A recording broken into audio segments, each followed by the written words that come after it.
Nordeste brasileiro é uma das regiões do país com maior probabilidade de ocorrência de abalos sísmicos, os tremores de terra.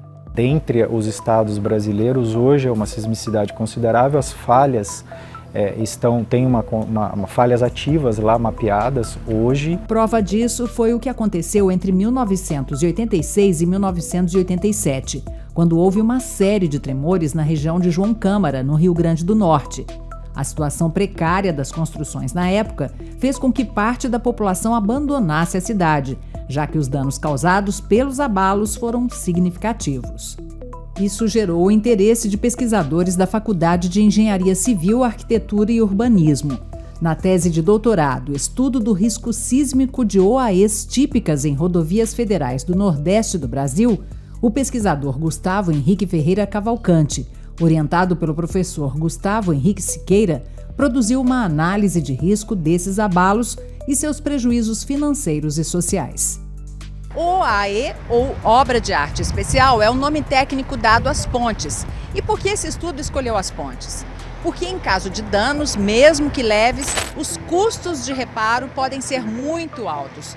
No caso de um abalo sísmico, por exemplo, a mobilidade de veículos e pedestres fica prejudicada, ainda mais numa situação de emergência.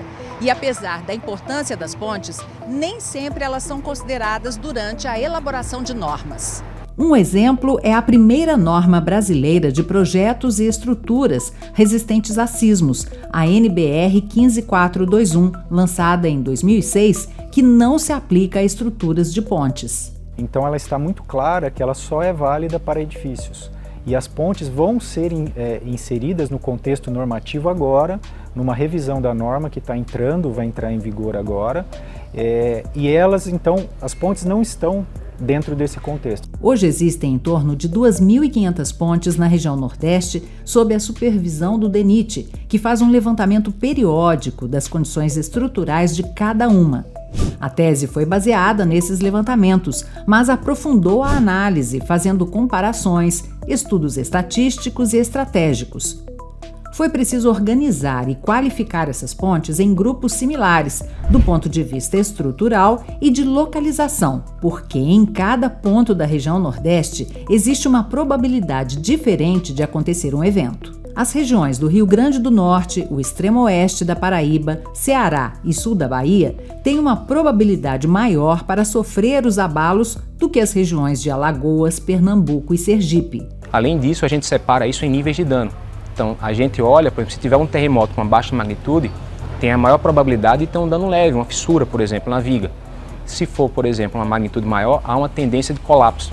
Então, a gente está considerando a probabilidade de ter o terremoto, a gente está fazendo estudo estatístico das pontes, baseado em dados reais fornecidos pelo DENIT, para chegar no final e ter um custo estimado para reparar essas pontes. A pesquisa pode ajudar tanto o poder público quanto a iniciativa privada, não só nos possíveis reparos das pontes, mas em projetos novos, estimando os custos diretos e indiretos de todo tipo de efeito extremo.